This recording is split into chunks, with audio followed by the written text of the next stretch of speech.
तो वहीं शुक्रवार को हुए बवाल के बाद रांची के 12 थाना क्षेत्रों में धारा 144 लागू है और इसका असर दूसरे दिन भी दिख रहा है। तमाम दुकानें बंद हैं, चौक चौराहों पर भारी संख्या में पुलिस बल तैनात है, लोगों का आवागमन भी काफी कम है। यहाँ की तस्वीरें हम तक पहुंचाई है सहयोगी दीपक उरांव ने। उपद्रवियों और पुलिस के बीच हुए हिंसा के बाद राजधानी रांची में धारा 144 लागू कर दिया गया है, जिसका व्यापक प्रभाव आज भी देखने को मिल रहा है। आप देख सकते हैं कि हम इस वक्त मौजूद है रांची के अल्बर्ट चौक पर और यहाँ पर तमाम दुकान प्रतिष्ठान सभी बंद है। कल भी बंद था और आज भी यहाँ पर बंद है। और जो सड़क है, मुख्य सड़क है, जहाँ से राम मंदिर, हनुमान मंदिर और एकरा मस्जिद की ओर जाता है, जो डेली मार्केट जहाँ पे घटना हुई थी, हिंसा की घटना हुई थी, उस रास्ते को पूरी तरीक़ा से बैरिकेडिंग कर दिया गया है और किसी भी लोगों को उस तरफ जाने की इजाज़त नहीं दी जा रही है। सिर्फ और सिर्फ एम्बुलेंस और प्रशासन के लोग ही यहाँ से उस तरफ जा रहे हैं। यहाँ पर भारी संख्या में पुलिस बल की भी तैनाती की गई है, जो कि जिस तरह से राजधानी रांची को अशांत करने की कोशिश उपद्रवियों के द्वारा, असामाजिक तत्वों के द्वारा किया गया था, उसे एक बार फिर बहाल करने की कोशिश हो रही है। और जिस तरह से ये शुक्रवार को जो हिंसा हुई थी, उस हिंसा का तार कहीं ना कहीं यूपी से जुड़ता हुआ दिखाई दे रहा है। जो पीएफआई संगठन है, उसका लिंक इस घटना से कहीं ना कहीं जुड़ता हुआ दिखाई दे रहा है, जिसका सीआईडी भी जांच कर सकती है। अब तक इस घटना में 26 उपद्रवियों के खिलाफ नामजद प्राथमिकी दर्ज की गई है। वहीं 10,000 से अधिक लोगों के खिलाफ अज्ञात प्राथमिकी दर्ज की गई है। इस मामले में मुख्यमंत्री हेमंत सोरेन ने भी जांच कमेटी गठित कर दिया है, जो 1 सप्ताह के भीतर जांच पूरी करने के बाद रिपोर्ट सौंपेगी। तो जिस तरह से ये कार्रवाई हुई है और राजधानी रांची में जब धारा 144 लागू कर दिया है, तो इसका व्यापक प्रभाव कहीं ना कहीं पूरे शहर में देखने को मिल रहा है। तमाम जगह के दुकान प्रतिष्ठान हैं वो बंद है। सड़क में जो गतिविधियां अन्य दिनों में दिखाई देती थी वो काफ़ी कम है। बाद जिला प्रशासन ने सतर्कता बरतते हुए धारा 144 लागू कर दिया है, तो इसका जो है व्यापक प्रभाव कहीं ना कहीं देखने को मिल रहा है। अपने सहयोगी मंटू के साथ मैं दीपक उरांव, न्यूज़ 11 भारत, रांची। शुक्रवार को राजधानी रांची में हुई हिंसा के मामले पर पुलिस ने 20 से अधिक लोगों को नामजद और 8 से 10,000 अज्ञात को आरोपी बनाया है, जबकि 9 लोगों पर प्राथमिकी दर्ज की गई है। इस मामले में पुलिस कई लोगों पर हिरासत में लेकर उनसे पूछताछ कर रही है और इस विवाद में डेली मार्केट थाना में 3, हिंदपीढ़ी थाना में 1 और लोअर बाजार थाना में 5 प्राथमिकी दर्ज हुई है। डेली मार्केट थाना में पहली प्राथमिकी मेन रोड घटना को लेकर शहर सीओ अमित भगत की शिकायत पर दर्ज हुई है।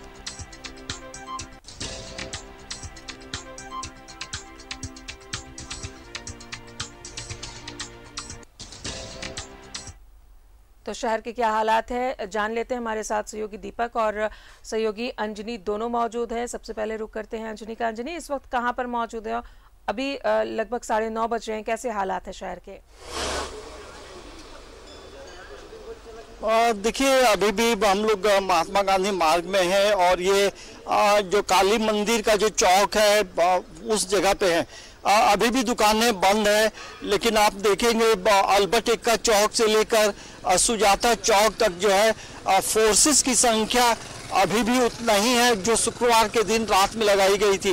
मतलब पुलिस किसी भी तरह की कोई कोताही बरतना नहीं चाहती है और इसमें जो पुलिस का जो डिप्लॉयमेंट किया गया है वो अलग अलग है। एटीएस है कहीं पे, कहीं रैपिड एक्शन फोर्स है, कहीं जिला पुलिस बल के तैनात है।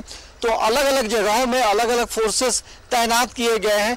कहीं सीआरपीएफ भी है, तो कहीं से किसी भी तरह की कोई परेशानी नहीं हो। और यही वजह है कि अभी भी महात्मा गांधी मार्ग में जो स्थिति, जो निषेधाज्ञा जो लागू की गई है वो अभी भी एज इट इज है। और बीच बीच में जिला प्रशासन के द्वारा अनाउंसमेंट भी हो रहा है कि 144 है, नियमों का उल्लंघन ना करें और 5 व्यक्ति एक साथ एक जगह कहीं खड़े नहीं रहे।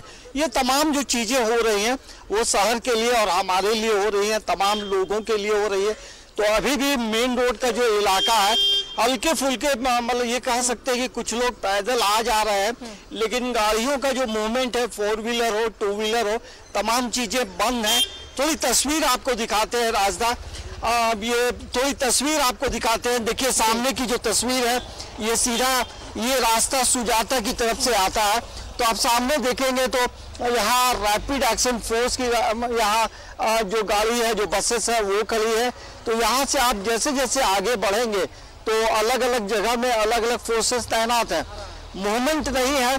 जो नगर निगम की जो गाड़ी है, जो सफाई वाली गाड़ी है, वो नजर आ रहा है। इक्का दुक्का जो स्कूटर आप देख रहे हैं, किसी को मेडिकल जाना हो, किसी को कुछ जरूरी काम से जाना हो, तो उनके लिए थोड़ी इजाजत है। लेकिन एक हम कह सकते हैं अभी भी कंप्लीट बंद है। देखिए यहाँ आप देखेंगे फोर्सेस जो है, यहाँ लगातार फोर्स का मूवमेंट होता है। तो ये जरूर कहा जा सकता है कि ऐसे लोगों पे पैनी नजर है। यहाँ कोई यदि किसी भी तरह की हरकत करेगा तो ऐसे तमाम लोगों पे नजर रखी जा रही है। तो देखिए सीसीटीवी कैमरा भी पूरे शहर में है और एक एक चीज को लेकर पुलिस प्रशासन के साथ आम लोगों की सहयोग भी बेहद जरूरी है। जरूरत हो तभी घर से बाहर निकले। और एक बार रुक करते हैं, सहयोगी दीपक हमारे साथ मौजूद है। दीपक, इस वक्त आप कहाँ पर हैं?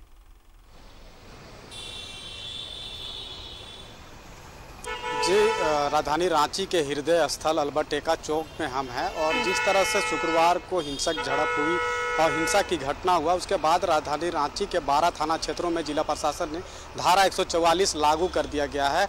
और जो सड़क है वहाँ पर हर चौक चौराहों पर पुलिस बल की तैनाती की गई है। तमाम जो दुकान प्रतिष्ठान है वो बंद है। और जिस जगह पे हिंसक झड़प हुई थी, हिंसा की घटना हुई थी, वहाँ तक पहुँचने वाले तमाम सड़क पर बैरिकेडिंग कर दिया गया है। चूँकि 144 धारा लागू है तो वैसी परिस्थिति में भीड़ इकट्ठा होने पर भी सख्त मनाही है। जरा एक जानकारी दे दे दीपक, लोगों को जरा ये जानकारी दे दे, क्या जिला प्रशासन की तरफ से दुकानें खुलने की परमिशन है?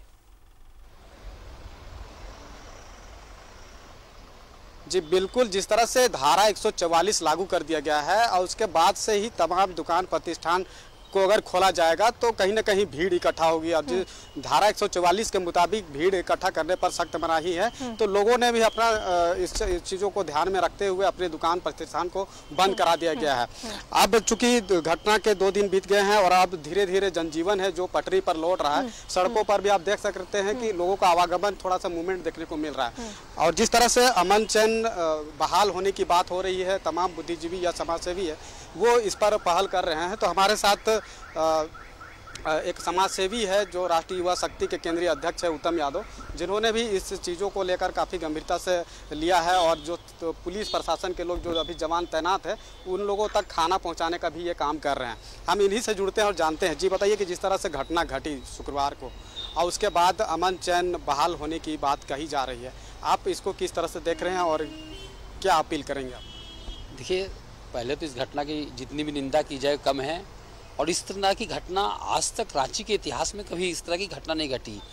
रांची में शांति वातावरण में लोग रहते हैं और मिलजुल कर रहते थे और बड़े प्लानिंग के साथ इस घटना घटी है। और लोग कहीं न कहीं मनमाहत है, दुखी है। पिछले 48 घंटे से पुलिस प्रशासन के लोग बेचैन हैं। रोज कमाने खाने वाले वो लोग परेशान हैं। रिक्शा चालक घूम रहे हैं लेकिन उसको अभी तक बहुनी नहीं हुई। एक रिक्शा चालक से बात भी कर रहे थे, वो बता रहे थे कि नहीं अभी तक बहुनी नहीं हुआ है। अब अंदाज लगा लीजिए क्या स्थिति है। जिनके पास पैसा है लेकिन क्या नेट बंद था, नेट बंद होने के कारण कि वो आदमी कुछ नहीं कर पा रहा है, कोई सामान नहीं खरीद पा रहा है, क्योंकि आज के डेट में सारा कुछ ऑनलाइन का ज़माना है। और नेट बंद होने ने क्या परेशानी लोगों को झेलना पड़ा होगा, जो झेले हैं। अच्छा, हम लोग भी जो झेले हैं समझ सकते हैं। इसलिए लोगों को इस तरह घटना से सीख लेनी चाहिए कि रांची की जो अपना एक पहचान रहा है वो पहचान फिर से आने वाला समय में वो मिलन जो रहा है हिंदू मुस्लिम सिख ईसाई सभी का, वो फिर से पटरी पर आए और जल्द से जल्द मैंने जो ये दूरियां हैं वो समाप्त हो। और हम लोग भी अपने प्रयास से राष्ट्रीय युवा शक्ति के माध्यम से जो हमारे पुलिस प्रशासन के लोग लगे हुए हैं तो हम लोग उन तक रात में भी भोजन। तो दीपक, जाहिर तौर पर पुलिस प्रशासन के साथ आम नागरिक को भी सचेत होने की जरूरत है, उनके भी सहयोग की जरूरत है ताकि हमारे रांची को हम वापस उसी तरह लेकर चले जैसे हम पहले चलते आए हैं, भाईचारगी के साथ।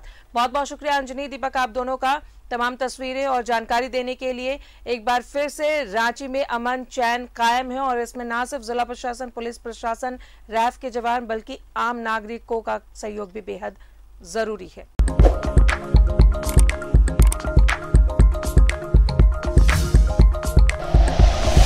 Like and share videos, subscribe करें हमारा चैनल और प्रेस करें बेल आइकॉन। न्यूज़ 11 भारत, सच है तो दिखेगा।